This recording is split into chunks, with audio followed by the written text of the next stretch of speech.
So one of my Roblox games made $43,292, and in this video I'm gonna break down exactly how the monetization was set up, what actually sold, why it sold, and how you can apply the same thinking to your own game. Because most developers either don't monetize at all, or they set it up completely wrong and leave a ton of money on the table. So let's get into it. So the game was called Sell Potatoes, basically a tycoon idle game where you start with nothing and build up a potato selling empire. It was a similar concept to Sell Lemons if you've seen that game blowing up recently. You start off small, you upgrade, you automate, and then you rebirth. It's a pretty simple concept, but the monetization is where it gets interesting because the game itself making that kind of money had nothing to do with how complex it was and everything to do with how the monetization was designed. Okay, so the first thing I want to talk about is the biggest mistake that I see Roblox developers make with monetization, and that's making everything a game pass. And I get why people do it, because game passes feel like a bigger deal.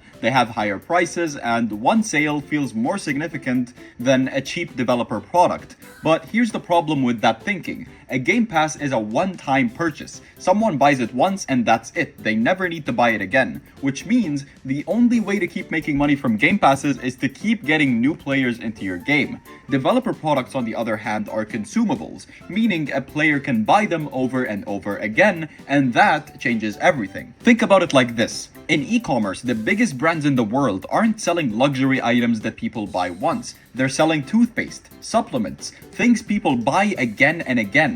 That's what developer products are in Roblox, and the more that you can design your monetization around consumables, the more money that you can make per player instead of depending entirely on new players coming in. So here's exactly what my 3 best-selling developer products were in Sell Potatoes, and more importantly, why they sold. Number 1 was a speed boost. Players in a tycoon game spend a lot of time running around collecting things and upgrading, and the pain that they feel is that it's slow. They're grinding, so a speed boost directly solves that pain. It makes the game feel better immediately, and because it was a developer product and not a game pass, players who bought it once and felt how good it was came back and bought it again the next session. That's the key. Number 2 was 5x cash. Again, this is solving the same pain, which is the grind. Players who are deep into the game and just want to progress faster will pay for that.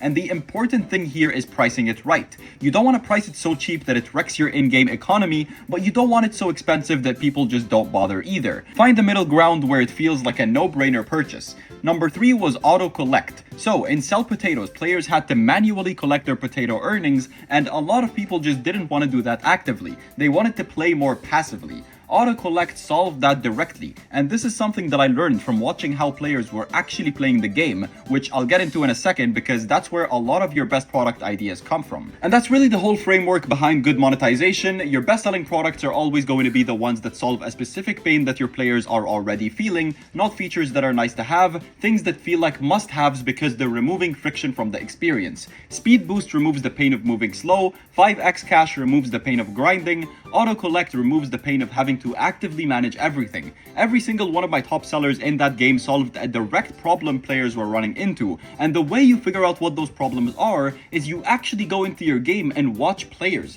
Like literally just follow someone around for 5 minutes, you're gonna see exactly where they get frustrated, where they slow down, where the game stops being fun. Those moments are your product ideas. Okay, so another thing that made a huge difference was purchase pathways, which basically just means how many different ways can a player actually buy your products. Most developers just stick a shop button in the corner of the screen and call it done. But the more ways that a player can access your product, the more chances you have to make a sale. In Sell Potatoes, I had the shop button in the HUD, obviously, but I also had a little plus icon next to the cash counter. So if a player was looking at their money and thinking about buying more, they could just tap that instantly. And I also placed the actual developer product NPCs or buttons physically inside the game world near where players were spending the most time, because if they're walking past the product 20 times per session, they're going to eventually buy it. If it's hidden inside a menu, they might never even see it. Think about product placement in a physical store. They put the stuff that they most want you to buy at an eye level right where you're walking. Same exact principle works in Roblox. Now, I said earlier that consumables beat game passes for most things, and I stand by that, but there's still a place for game passes. Permanent upgrades that fundamentally change how the game feels. Things like a permanent 2x cash multiplier,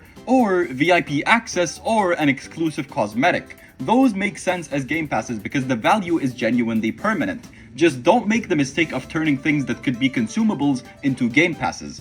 2x offline earnings, for example, way more valuable as a developer product because players will buy it over and over every time they log back in. If you made it a Game Pass, you sell it once and it's done. And the process for figuring all of this out is pretty simple. You just launch your game with a basic monetization setup, you watch how players actually play, you look at your sales data and you see what's selling and what isn't, you add a new product that solves a pain point that you noticed, you check if it's sold without wrecking your other stats like session time and retention. If it works, you keep it. If it doesn't, you remove it and try something else. That's it. It's not complicated, it's just iterative. Sell Potatoes didn't make $43,292 because I built the perfect monetization setup on day one. It made that because I kept paying attention to what players were doing and kept adding products that solved real problems that they were having. And if you want to go even deeper on this, all the game setups that I've built are inside Role Developer Academy with the full monetization already set up inside each one so that you can see exactly how I structured it.